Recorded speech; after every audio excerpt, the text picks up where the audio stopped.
Alors, ce qu'on vous propose, c'est de vous parler de comment le design thinking intégré chez Valeo nous permet en fait de faire de l'innovation centrée utilisateur dans le secteur de l'automobile. Alors, Valeo, pour ceux qui ne connaîtraient pas encore Valeo, nous sommes un équipementier automobile français qui sommes partenaires de la plupart des constructeurs dans le monde. Nous proposons des solutions, des systèmes, des composants qui permettent de réduire les émissions de CO2, mais également de développer la conduite intuitive. Aujourd'hui, le secteur automobile fait face à 3 révolutions, que sont l'assistance à la conduite et les véhicules autonomes, la mobilité digitale, connectée et partagée, et la 3e, l'électrification des véhicules et des motorisations.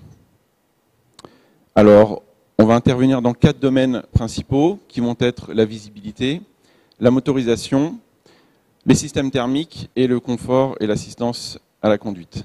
Alors un peu comme vous le voyez sur ce visuel, Valeo en fait ce sont des composants qui sont principalement cachés finalement dans votre voiture. Donc c'est comme ça qu'on pourrait un peu résumer. On fournit plein de systèmes qui fournissent le tout un véhicule, mais pour ceux qui possèdent un véhicule, voilà, vous n'êtes peut-être pas conscient que votre véhicule possède plein de systèmes qui appartiennent à Valeo. Alors, quand on a autant de systèmes à produire en masse et pour être efficace, au final, il faut segmenter. Vous pouvez le voir sur l'image, on a 4 domaines et en termes d'organisation, ça donne ça.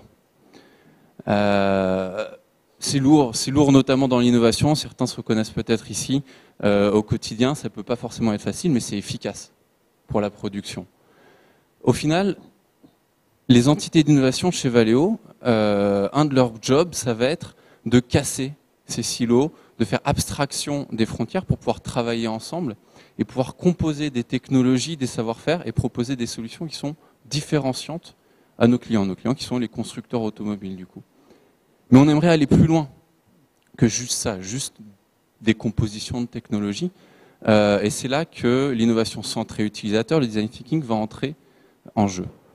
Alors on peut se poser la question, finalement, quand on vend, quand on fait du business to business, quand on ne s'adresse pas à l'utilisateur final, quand on a enterré dans la voiture, comme on l'a vu sur l'image d'avant, est-ce que c'est vraiment utile d'aller faire du design thinking et de la conception centrée utilisateur?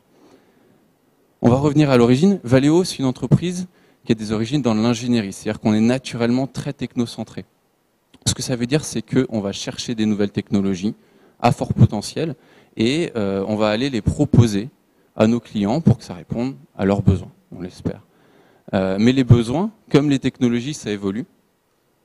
Et comme on peut le voir aussi d'ailleurs dans les études, les travaux que tout le monde constate sur le véhicule autonome, la façon dont on consomme la voiture, la façon dont on consomme la mobilité, elle évolue. Avant, on prenait une voiture, on la concevait autour de l'acte de conduite. Le volant, le boîtier de vitesse, le plaisir de conduite, c'était ça qui faisait que les gens achetaient, que les gens concevaient. Maintenant, petit à petit, et c'est déjà le cas pour beaucoup dans les grosses métropoles, c'est l'expérience de mobilité qui prime. Comment je vais d'un point A à un point B? Qu'est-ce que je vais faire pendant ce temps-là? Qu'est-ce que je vais pouvoir faire? Est-ce que je vais pouvoir profiter de mon temps finalement? Et ça, c'est accompagné, c'est une grosse tendance en fait, qui influence dans laquelle Valeo est ancré et qui est accompagnée en plus de ça du fait que Valeo passe de fournisseur de composants à fournisseur de systèmes. Là-dedans, maintenant que j'ai dit tout ça, le design thinking, ça prend tout son sens. C'est-à-dire que ça va nous apporter 2 choses. Ça va être une première chose qui est du sens. On va savoir ce qu'on conçoit, pourquoi on le conçoit, dans quel contexte. On va apporter du sens à nos propositions, au-delà de la valeur ajoutée, le bénéfice ultime pour l'utilisateur, pour le client de notre client. Et le deuxième élément, c'est de l'anticipation. À aller chercher les usages de la mobilité, on va se mettre à la même page que nos clients et va pouvoir anticiper leurs besoins, leur proposer encore plus de valeur ajoutée, encore plus finalement de solutions différenciantes, ce qui est notre objectif ultime. Alors, avant que le design thinking soit intégré vraiment à Valeo, nous étions déjà quelques-uns à avoir cette approche centrée utilisateur. Vous avez un exemple ici, Valeo InBlue, qui est une solution de clé virtuelle digitale. Vous pouvez donc vous séparer de votre clé physique pour pouvoir faire du partage de véhicules via des clés virtuelles. C'est une solution ici illustrée pour l'usage personnel. Vous avez également des usages possibles pour les cas professionnels, par exemple les entreprises qui vont gérer des véhicules de location. Imaginez, c'est beaucoup de voitures, beaucoup de clients qui se déplacent avec des clés. Il faut gérer le moment où les clés sont récupérées, sont prêtées, etc. Là, vous pouvez, via une plateforme, du coup, carrément gérer un ensemble de clés virtuelles et d'accès aux véhicules facilités. Un deuxième exemple, Park4You Remote. L'idée ici était de permettre aux utilisateurs de se faire abstraction de la problématique de se garer dans une place de parking trop étroite en quittant son véhicule et avec son téléphone en commandant directement au véhicule la manœuvre de parking pour qu'il se gare tout seul. Alors Andrés nous a fait un petit teaser, merci, à propos du ME310 et le premier rapport qu'on a eu avec la D-School. Donc en 2013, ce premier partenariat lancé avec les étudiants sur la problématique des embouteillages et le véhicule autonome. Quelle allait être l'expérience des utilisateurs au sein de la voiture? Comme il le disait, les téléphones aujourd'hui sont très présents, même si ce n'est pas autorisé. Mais demain, finalement, ce téléphone, il sera toujours présent. Et du coup, les étudiants étaient arrivés à cette solution, le projet Carméléon. Et finalement, nous avons croisé les études réalisées par les étudiants qui étaient extrêmement riches, extrêmement intéressantes, avec des études que nous menions également en interne sur l'usage du smartphone au volant.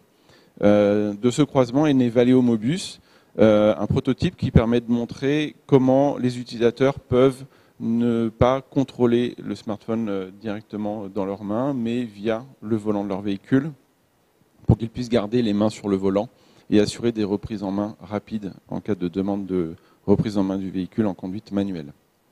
Finalement, ça va être de ce croisement entre ce désir de faire de la transversalité entre les différentes entités de Valeo en interne, la découverte du design thinking via la D-School et les travaux menés en interne qu'est née l'idée de créer le Carlab. Alors, le Carlab, qu'est-ce que c'est? Je pense qu'en une phrase, j'arriverai pas à faire aussi bien qu'une image, mais c'est un outil de conduite du changement et d'exploration, d'innovation, de rupture qui vise à booster le business de l'entreprise en facilitant la collaboration entre les entités et notamment la recherche et innovation et la recherche et développement, qui est un peu plus tard dans le cycle. En clair et plus détaillé, le Carlab, c'est avant tout une culture, un mindset, un état d'esprit.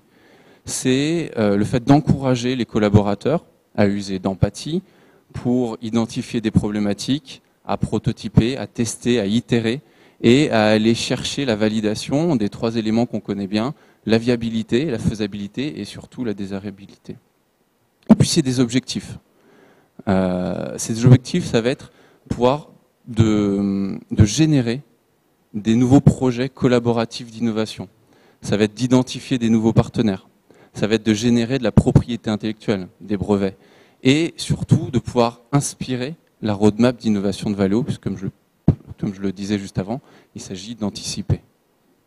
Mais le Carlab, c'est avant tout des personnes. On aimerait insister sur cette chose-là, qui sont que, bien qu'il existe une méthodologie et un espace pour pratiquer le design thinking, ce sont bien les personnes qui vont mener cette méthodologie, qui vont évangéliser en interne, qui vont coacher les personnes, suivre les projets et faire que les choses avancent, et notamment dans les structures, je pense qu'Andrés connaît ça également, dans les grosses structures où on essaye d'amener du changement, forcément, on a besoin de fervents défenseurs de l'intégration de ces méthodologies. Alors on a des designers UX, des designers produits, des software développeurs, des ingénieurs, des marketeurs. On a différents profils, on a même un développeur issu des jeux vidéo dans les équipes. En termes de process, je ne vais pas revenir sur le process du design thinking. On l'applique classiquement chez Valeo avec les 3 phases, pas forcément toutes les phases appliquées à chaque fois. Ça va dépendre des besoins, des projets, des différentes personnes qui vont venir nous demander de l'aide en interne ou qu'on va coacher. Mais globalement, voilà, on a des suivis de projets longs, 6 mois, 1 an. On réalise des sprints d'1 à 2 semaines. Les équipes viennent directement dans le Carlab. On les oblige, c'est très difficile, mais on les oblige à prendre du temps, à venir passer les journées entièrement dans l'espace.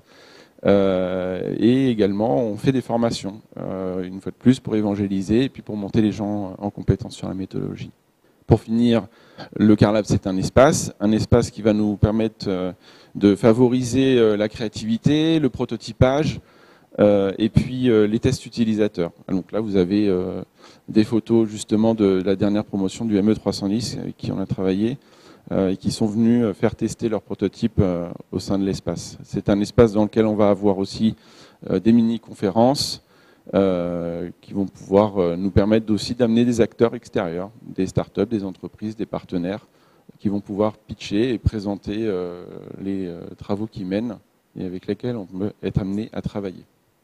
Et puis finalement, avoir un Carlab, c'est quoi? Finalement, c'est chercher à reproduire Valeo Mobus, c'est-à-dire cette expérience d'un côté de la théorie et de la pratique regroupée dans un seul et même espace qui va nous permettre de générer de l'innovation. Vous avez ici l'exemple d'XtraView. XtraView, c'est une solution qui vous permet de voir à travers le véhicule qui est face à vous, devant vous, pour augmenter votre visibilité, être capable d'anticiper des situations de conduite qui pourraient être dangereuses et finalement de réduire les risques. Ce qui est intéressant, c'est que dans l'innovation, comme vous le savez probablement, il y a des évolutions possibles dans les produits et des pivots. Alors c'est le cas de le dire, que là il y a un pivot puisque finalement c'est la solution Valeo XtraView et Trailer qui a trouvé un client, General Motors, qui a pour but de voir à travers un attelage pour augmenter votre champ de vision vers l'arrière et ainsi faciliter et sécuriser vos manœuvres. Un autre exemple, Voyage XR, qui est né d'un sprint que nous avons mené en 2017 avec nos équipes à San Francisco. Les différents données d'entrée étaient travailler sur la communication au sein du véhicule entre les différentes personnes, les technologies de réalité virtuelle et la famille. Alors, cette idée, c'est être capable de vous transposer virtuellement dans un véhicule roulant à distance de vous et pouvoir profiter avec votre famille ou avec des amis de l'expérience de voyage à distance. Donc voilà, j'espère que c'est clair parce que généralement les gens ont du mal à s'imaginer, mais vraiment vous ressentez cette impression de téléportation dans le véhicule. Vous voyez vos mains, etc. Et le conducteur peut vous voir dans son rétroviseur. Vous avez un avatar qui vous reproduit et donc il a l'impression de vous avoir dans son véhicule. C'est une application ici, j'allais dire, plus grand public. C'est une solution sur laquelle on travaille également pour, par exemple, être capable de prendre le contrôle d'un véhicule autonome à distance avec un opérateur. Donc ça pourrait permettre d'avoir une interaction entre le conducteur et cet opérateur qui serait plus agréable. Deux autres exemples pour la route. Le cockpit Valeo, lui, il est issu d'une étude du Carlab sur le bien-être, le confort et l'éclairage intérieur dans l'habitacle. Et un dernier, Smart Cocoon, qui lui, sur le domaine du thermique, on vous parlait des différents domaines de Valeo, cherche à évaluer et provoquer du confort thermique pour le passager dans le véhicule. Alors tous ces exemples, qu'est-ce que c'est? Finalement, c'est le signe que chez Valeo, on est capable maintenant d'innover par les usages. Et c'est aussi autant de succès de la création du Carlab. Tout ça, c'est des résultats qui nous montrent que les Carlab, j'ai bien dit les Carlab, et en fait, Andrés nous a un peu spoilé, mais il y a 3 ans, notre directeur, ici même à la D-School, évoquait l'idée de passer d'un Carlab à un réseau de Carlab. 3 ans après, maintenant, c'est fait. Maintenant, on a toutes les entités ont voulu avoir leur Carlab. On a 4 Carlab en région parisienne, à Bobigny, à Cergy, à Saclay et à Saint-Denis. Il y en a aussi un à San Francisco et un au Caire. Et ce qui va se passer, c'est l'année prochaine, on va en créer 2 autres, à Wuhan, en Chine, et à Bietigheim, en Allemagne, pour être au plus proche des usages, au plus proche des spécificités culturelles des usages de chaque région du globe. Parce que ça aussi, ça compte dans la façon dont on va créer autour des usages. Et ça, c'est la première dimension stratégique, puisqu'on parlait d'outils stratégiques du Carlab, qu'on va pouvoir venir observer. Finalement, le Carlab, c'est maintenant, il est capable d'incarner la stratégie transversale d'innovation de Valeo. Il est passé d'une petite entité, d'un lieu, à ce réseau qui incarne cette stratégie transversale d'innover. Et ce réseau, comment il fonctionne? Exactement comme la stratégie transversale d'innovation le voudrait, c'est-à-dire de façon décentralisée. Ça passe pas par le groupe. Au final, on a plusieurs Car Labs, on a beaucoup de design thinkers, pas beaucoup par rapport au nombre d'ingénieurs qu'on a chez Valeo, et comme il y a peu de design thinkers, on va avoir tendance à avoir besoin de se rapprocher, de se renseigner sur les méthodes les uns des autres, de s'actualiser, et c'est comme ça que le réseau fonctionne. Ce réseau, au-delà d'être une somme de petits Car Labs, ça va devenir même une véritable entité. La façon dont je vous ai défini le Car Lab tout à l'heure, c'est que j'ai dit finalement, une entité c'est quoi dans une entreprise? Alors ça va d'abord être un nom commun à toutes les personnes qui y sont. Ça va être des objectifs en commun. Et puis quand ça marche bien, ça va être un mindset, un état d'esprit, voire même des ambitions communes. Et tous les Car Labs tournent autour de ça. Ça fait de nous finalement une entité qui est réellement et par définition intrinsèquement transversale. Là où c'est puissant, c'est que Valeo n'a pas attendu le Car Lab pour pouvoir faire des stratégies, avoir des ambitions de stratégie transversale, de transformation, de changement, d'innovation. Par contre, maintenant qu'il y a le Car Lab, maintenant qu'il y a le réseau de ces Car Labs, il y a une voie privilégiée, une sorte de terrain neutre, une ouverture, un endroit en fait virtuel et physique où on peut oser cette transversalité et aller tester des choses. Et j'arriverai du coup au dernier point de cet outil stratégique, c'est que quand on parle d'oser, le Car Lab, c'est un endroit où on peut finalement tester. Ça a été construit pour ça. C'est prototyper et tester. C'est aussi un endroit où on peut tester de nouvelles façons d'innover. Et l'innovation, en ce moment, on en a besoin dans le management de l'innovation, d'essayer de nouvelles façons d'innover, sans pouvoir trébucher, pouvoir même tomber, se relever et recommencer. Et le Car Lab, les Car Labs, c'est aussi cet outil stratégique qui va nous permettre d'essayer de nouvelles façons d'innover, de le faire différemment et à moindre coût. Et du coup, pour conclure, alors finalement, d'avoir réussi aussi en interne à faire accepter une cuisine et un canapé, c'est quelque chose. Nous n'avons pas de canapé, nous avons des banquettes. Et nous n'avons pas de cuisine, nous avons un point d'eau. Voilà, mais bon, on a réussi. Du coup, ça vous fait penser probablement à l'espace du ME310 à la D-School, qui nous permettent d'avoir des espaces spécifiques comme ça pour créer des échanges et de la créativité. Et du coup, ça nous permet d'innover différemment chez Valeo. Pour conclure, on vous propose de visionner une petite vidéo qui va vous présenter le Car Lab, ses activités, son rôle et puis son identité. Innovation is not just about technology itself. It's about making people's lives better. Valeo has always been a major player in the automotive tech world and still wants to explore new territories by reinventing the automated car experience. That's why Valeo created the Car Lab.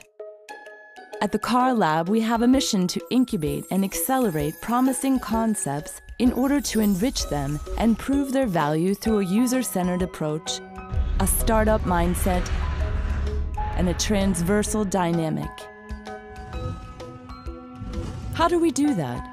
We go out on the field to observe drivers' and passengers' behaviors to really understand their needs. Then we generate new ideas, quick prototype them, and test them with users in our tailor-made simulator. We train and empower Valeo people to pitch, patent, and achieve their projects in short time frames. We work with employees from Valeo traditional networks and also team up with new people bringing new skills both from inside and outside the company. Soon, other creative spaces like ours will pop up to back up the Car Lab with their own specialties, building a community of intrapreneurs. Together, we'll contribute to Valeo's vision of future forms of mobility.